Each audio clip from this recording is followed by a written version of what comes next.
Hello everybody! I look a little bit different today, but today I wanted to show you this is so weird, like looking at myself talking normally, it just looks stupid. Really wanted to do some kind of like weird Halloween tutorial.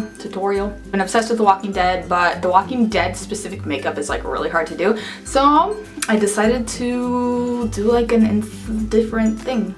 Yeah, that makes sense. My camera's like about to die, so I'm trying to film this really quickly, but this is inspired by Jaclyn Hill. She did a video about like the mouth part of this kind of, so I took inspiration from that. I also got some help on how to do a wound like this from a video. I don't know what his name is. I'll link all of that in the description though, so you can check that out. Phone! What I was originally gonna do is like a Dorothy with a twist, because I got some suggestions on Twitter for Dorothy as their like Halloween costume, but I don't have the outfit, and yeah, how this turned out is really versatile, and so I just wanted to do it kind of as a open-ended. You can use this look to kind of make whatever outfit you're wearing into like a dead zombie version of it, and I think that it's just would be really cool. This is what it looks like from far away. I should have just done the entire intro like that, so I'm an idiot. But yeah, if you guys want to see how this was done, it's super easy. Like, I'm a beginner at all things FX, and this was really easy. You don't have to buy fake blood for this, so that's always a plus, right? Right? Okay, anyways, my camera's gonna die, so let's just get right into this. To begin, I started with a full face of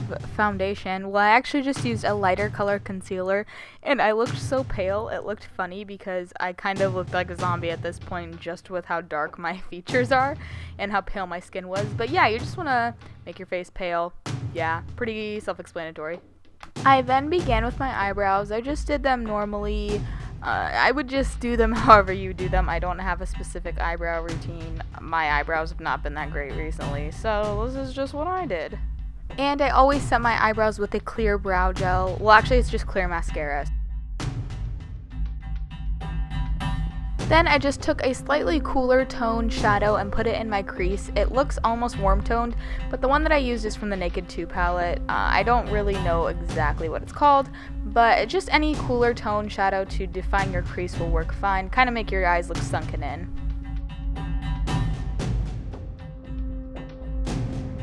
After this, I took the same shadow on a fluffy brush under my eyes to concentrate on my under eye circles. I already have these naturally, so I was just defining them a little bit more to make me look super tired and dead. And then, you can't really see what I'm doing here, but I took a tiny definer brush and some of that same eyeshadow and kind of created almost veins. I just did little tiny lines. You can sort of see what I'm doing. Super easy. It's completely optional. I just thought that it added a little bit of a touch, and then I went through and kind of blended it out a bit so that it wasn't too harsh. And this is where I attempted to film my eyeliner, but I can't even express how hard it is to do this on camera. I don't know how people do it all the time. So eventually I just gave up and finished my eyeliner and mascara off camera. This is definitely not the best eyeliner I have ever done in my life. I just wanted to do something kind of dramatic, but it didn't turn out that great. So just do you. There's tons of tutorials. I also added some darker eyeliner on the waterline and smudged it out. Here I'm taking a contour color to contour out my cheekbones. I'm not using a bronzer or a blush. I just wanted to define my cheekbones a little bit more to kind of look sunken in. Then, to make sure that the lines didn't look too harsh, I took a bigger, fluffier brush and blended that out just a little bit. Because this look was inspired by Dorothy, who has red lips in the colored version of The Wizard of Oz, I decided to go for a red lip, but this is actually probably the best idea that you can do no matter what look you're going for, because later on in the mouth part, when we do the tutorial for the FX, it's gonna kind of look like it needs to be red. But yeah, anyways, I'm just applying a red lipstick, and I decided that this was a little bit too bright for me, so I went in with a darker lipstick to darken that up a little bit. I suck at applying lipstick, so mine's pretty messy. Of course, you can always go in and clean it up, but don't worry about cleaning up the bottom lip because the rest of under your chin and your bottom lip is going to be covered anyways, so don't worry about that. Then I went in with some liquid latex. This stuff smells. Like in Jacqueline's tutorial, she definitely mentioned that it does when you apply it to your face. But you just want to do kind of a layer around where your mouth is. How I did it was I tried to do around the corners of my mouth so that it would look like I had been eating something disgusting, or, well, not disgusting, probably like a human or something like that. So I just did a thin layer of liquid latex, and then I took some tissue paper and sort of applied this all over. You just want to give it some texture. It doesn't need to be perfect. Actually, the messier the better. And this differs from how Jacqueline does hers. Hers turned out really well though, so I mean you could always do that. But this is just going to be right where I want it to look like there was texture coming from what I was eating. So that's basically the entire point of this. So I'm just going to apply it everywhere, and later on I do apply it to my lips, but right now I'm just trying to focus on under my lips and making sure that it comes out the corner of my mouth. Then you're going to take that liquid latex again and cover all of the tissue. So you're just going to paint all over the tissue and make sure that it's completely covered and sort of seamless as you can get it with your skin so that it's all just completely covered and soaked. I recommend doing this part with your mouth smiling as big as you possibly can because this is going to make it a lot easier to talk later on once all of this is dry. But if you don't do this, you can kind of work with it and it's not a big deal, but I probably would have done that next time. To speed up the drying process of the liquid latex, I'm just taking a blow dryer on cool and kind of, doing that.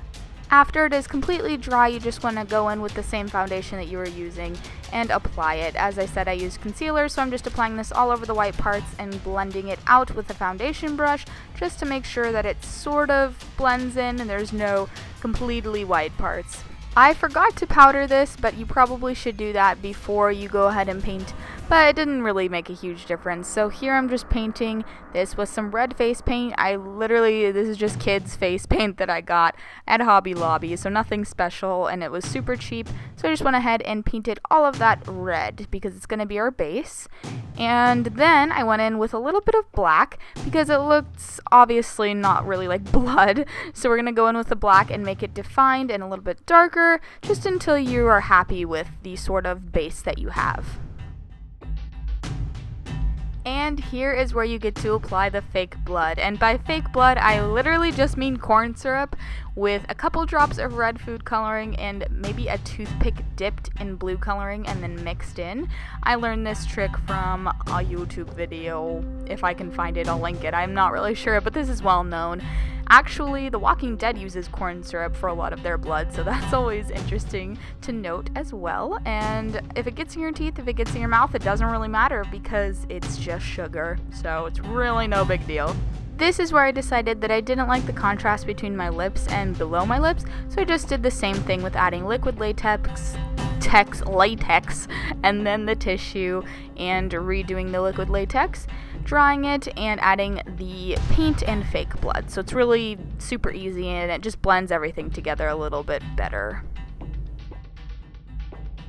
As you can somewhat see in out of focus, it does get on your teeth, but it actually sort of just went away on its own. Now to begin on the shoulder bite. What you're going to want to do is sort of slightly trace out what shape you want this in on your shoulder. You can do this anywhere really, but just make sure that you recognize the fact that as you move on with the process, it's going to get a little bit bigger. So just doing a rough estimate of where you want the placement of this to be is going to be your best bet.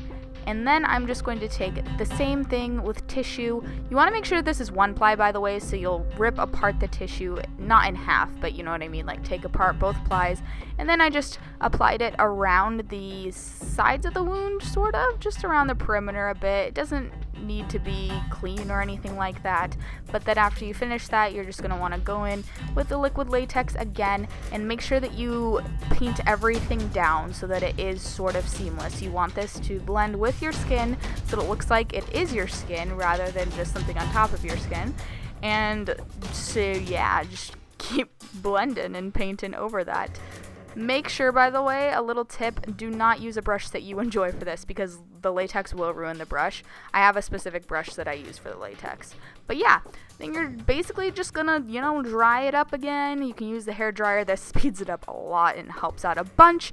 And then once it is dry, you are going to repeat the process. So you're gonna lay down another layer of liquid latex and dry that, and then put down another layer of liquid latex and dry that. So when I say repeat the process, I don't mean put down more tissue. Just keep layering the latex about 4 or 5 times until you're satisfied with how thick the skin is, because you do want to have a thick enough base that you can kind of make rips. So that's what I'm doing here. I'm taking little scissors and making a tiny hole in the skin. It kind of looks like I cut myself, but I promise I didn't. It's really easy. Just be careful with that. And then I'm just making rips in the skin to look like I got a piece bitten out of me.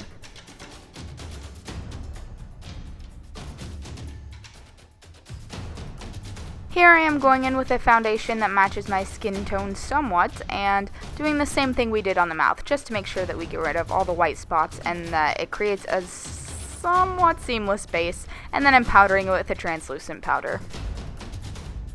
After I finished that, I went in with the red paint just as I did with the mouth and went over all the areas, making sure to get under the skin pieces. I know that sounds gross, but then I'm going to take the black and really put it into the crevices as kind of definition, and it's going to give your wound a lot more, as I said, definition and depth. So you just want to do that, and then I'm taking it all around the wound kind of and just giving little dots so that I can kind of blend it in and sort of just darken it up just a little bit, just to give it texture. That's what we're going for. The more texture, the better. It doesn't need to be perfect. It's actually, the messier the better, and it's pretty easy. Yeah. I'm also using the hair dryer just to dry the paint as well. I'm using the same face paint, by the way. And then the middle of the wound kind of looked a little bit dull, so I took some red and black, touched that up a little bit.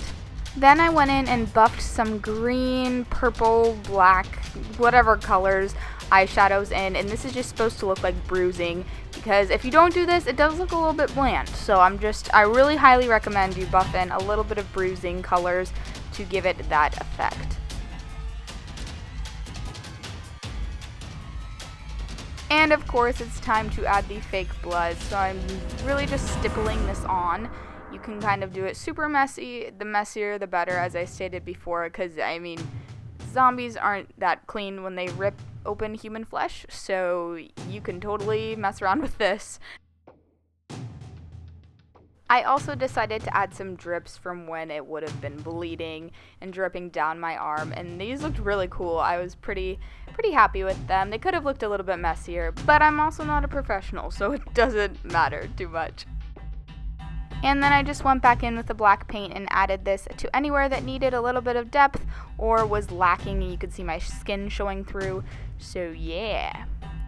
And then I just did the finishing touches with the fake blood, and I just got a text. So here you can also see me adding those drips again. And that is basically it for the bite wound. It's really easy. I promise it's not that hard. And it looks awesome, to be honest. If you're just doing it at home, it looks pretty cool. So I definitely encourage you to try this one out. And that's pretty much the end of this tutorial. So if you guys liked this, let me know. If you decide to recreate it, please tweet me or something, because I love to see it, you know that. And yeah, thanks again for watching. Love you, and I'll talk to you guys later. Happy Halloween!